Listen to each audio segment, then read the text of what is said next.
What's up, YouTube? Another video from South Africa. Just want to talk about the purpose of creation and how the whole process of creation.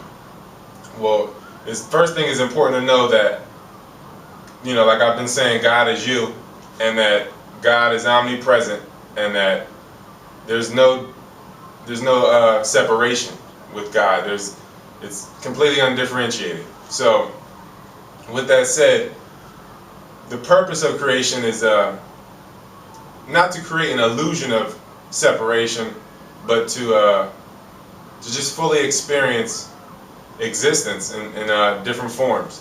And I'm just going to get into it, a little bit, how this whole thing has manifested, and basically, what it starts from.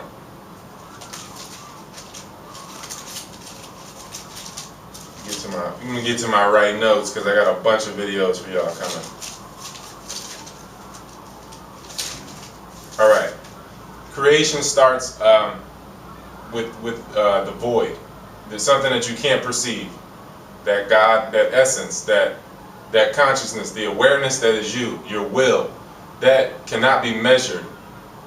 And in some cases, I guess you can measure it in what you make manifest. But the will itself, that consciousness, that void of energy, that you are, the driver of this human vehicle, that is where creation, that is the epicenter of creation. And in Kemetic terms, that's known as Neter, which is nature, or some say Osar.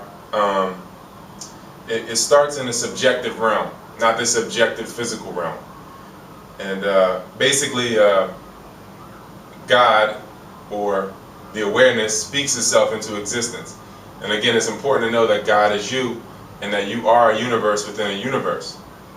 So the same thing goes for whether, when you were creating your own reality, when you created yourself, when the Supreme Being, or whatever you wish to call the ether, God, whatever, created everything. It spoke itself into existence because it was already void of everything. It was unmanifested awareness that is just omnipresent, that cannot experience anything, that is just, basically you could say, what is nothing, what is something. That's where you could take that. So anyway, there are multiple spheres to the ether, or the God, the awareness that you are. And Osar, Ra, and Shu and Tefnut are the Kemetic terms for the spheres. So Ra is not the sun. It's not the sun. Everyone wants to say that the Egyptians worship the sun. Ra, or Ra, is not the sun. It's the life force. It is the animated life force, the physical. It's it kind of like in the so-called Book of the Dead, they call Ra. They say that Ra comes in many forms. Even a savage knows that the sun doesn't come in many forms. The sun is a star. It doesn't come in many forms. The sun is Ra, but Ra is not just the sun. If you can follow me there. So Shu and Tefnut is what in the Asian cultures they would say yin and yang, because again everything has been lifted from Africa and arranged however they feel. And basically words are like eggs, or the germinating factor of power, and it's the source of all, or in Kemetic terms they say Seker. And the fourth hour of the night belongs to Seker. It embodies total darkness, pitch blackness, which corresponds with conception or germination. The life of creations is known as Onket Keparu, and there's 50 words of power, basically to make things manifest, and there's words that correspond with all things that manifest in creation. And this is known as the 50 gates of Binah and the 50 skulls of Indus Kush, if you want to get into Indo Kush, or Eurasian, Asiatic terms, because again it's all coming from Africa and they just rearranged it and changed the names. And or also the 50 words that are distributed through the lower chakras and the 50 in the top chakras, as far as the mantras in any culture, wherever you go. And that's also known as Sahasrara. Once words are activated on this sphere, they call it the Great Serpent, or the spiraling activity known as Nehad Kwa, which is basically, it generates it's like the spiraling, or like, how people say the universe is expanding. It generates all the patterns of nature, which begins with the creation of the objective realm. That's the beginning of the objective realm.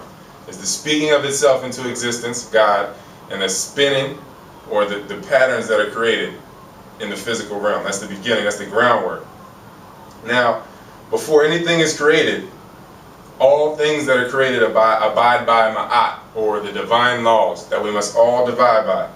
And they govern the physical realm, and they differ from man-made laws. Man-made laws can be broken. Ma'at cannot be broken. Like everything in the darkness comes to the light, that cannot be broken. And basically, there's an interrelationship or an interdependence, a positive and a negative, a male and a female. Those are just part of the laws of this existence. And Herukuti would be called the divine intelligence. Basically, the divine intelligence that you all have, that we all have, any circumstance that is brought to you, you can overcome and get through if you just listen to yourself, which is God, and not, don't listen to the other influencing factors. But you have to know yourself first to be able to listen to yourself. So basically, Herukuti ensures events do not happen blindly. There's no such thing as coincidence. I mean, you can believe that if you want, that's your reality, but there's no such thing as coincidence. That's where they get into the sacred mathematics and the sacred geometry and all that. The shaping of the patterns of the world. Nothing is by mistake, or the universe, I should say. And this corresponds with the will. And then there's two horizons to it. Upper world, which is the divinity, that humanity, that love, and that the divinity. And the lower world, which is the animal. And you can choose to be whichever you wish, but I'd rather be on the side of God over the animated or the animal side any lifetime. So then you have another sphere called Heru, which calls upon the power of the will. And Het Heru is the divine artistic inventive faculty. It creates images which are like a womb. So like I tell people to envision themselves doing what they wish, or what they will, I should say. If you think that that you would like to win the Super Bowl or whatever you get $1 million, you have to see it happening first. You have to see your person, because again, you are the driver of this person. Per meaning through, sun meaning sound. That's again why God speaks itself into existence, to the manifested form. Because the void driver is not manifested, it's not energy, but it uses this vehicle, this energy, for experience and to make things manifest. So basically, you need to envision whatever. That's the beginning of success, envisioning what you will want for your person. Envision your person enjoying the success. So with that said, I know a lot of people will say, well, I envision myself with $1 million all the time. But yeah, you also have conflicting thoughts and visions where you aren't succeeding, so that conflicts with it, and then the chips fall where they may. But you have to again be careful of what you're envisioning. And Sebek is differentiation, ability to break down. Like the fact that I could say that we only have one muscle that's interconnected, or one brain, but we have the ability to break it down. Doesn't mean that it's separated or separate, but we have the ability to break it down, to examine things, and to not create a separation illusion, but just to basically, like, for God to interact with itself. That's what this is all for. So God can interact with itself. Me and you. And all set is that's the end of the creation of elements. This is seen as a womb. It collects and unifies all the faculties of the preceding faculties of creation, and it brings that all together. So that there's supposedly 9 creative faculties of nectar. Where they all work in tandem to bring about the phenomena that is the objective or physical realm. So that's all brought together and all set to bring in this womb to bring into the density this physical realm. Hope people can follow me. I know this is tough. So then you have Geb, G-E-B. Since nectar, or the void, the God awareness, the driver, is imperceivable, it can't be measured. The physical is the exact polar opposite. There's differentiation and separation. So not really, but the things that manifest are in this objective realm, and that's the Geb. It comes into the form, and basically God, the driver, comes into the form of things which come into being. Everything is a form of the Creator. Everything created itself. It's all connected to the source. Yeah, I might not know everything, but I'm connected to it with this body, which is connected to I. This body is connected to a source that does know all. And if you put the body in a position to receive the gifts, the knowledge, then it will do so. It will do exactly that. But there's energy blockages. People have not gotten past the animal level, so they have not unlocked that part of them yet. And that was a quick breakdown. I just wanted to make it, rewind it. It's probably going to be tough for you.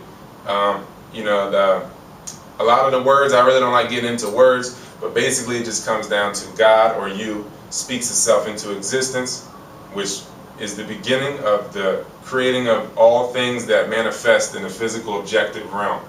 So coming from a subjective, infinite, imperceivable realm, the driver, the God, the awareness that is you, that is aware in all beings and all things, speaks itself into existence to create a physical objective realm, which comes with divine laws that cannot be broken. And there's a infinite balance. And if that's thrown off kilter, balance will still remain, but some things will obviously have the short end of the stick. And again, like I said, it's difficult for some to understand that you are a universe, and that when you close your eyes at night, the pineal that lights up, that gives you, when you see without your eyes, when you see a dream, or what you call dreams, when you see that is the same thing that's lighting up there is a star, a sun, no different from the sun that you look at in the day. What is in is out. Outer space is inner space. I love you, and that was just a quick video for y'all because I'm kind of in a hurry. So that's it.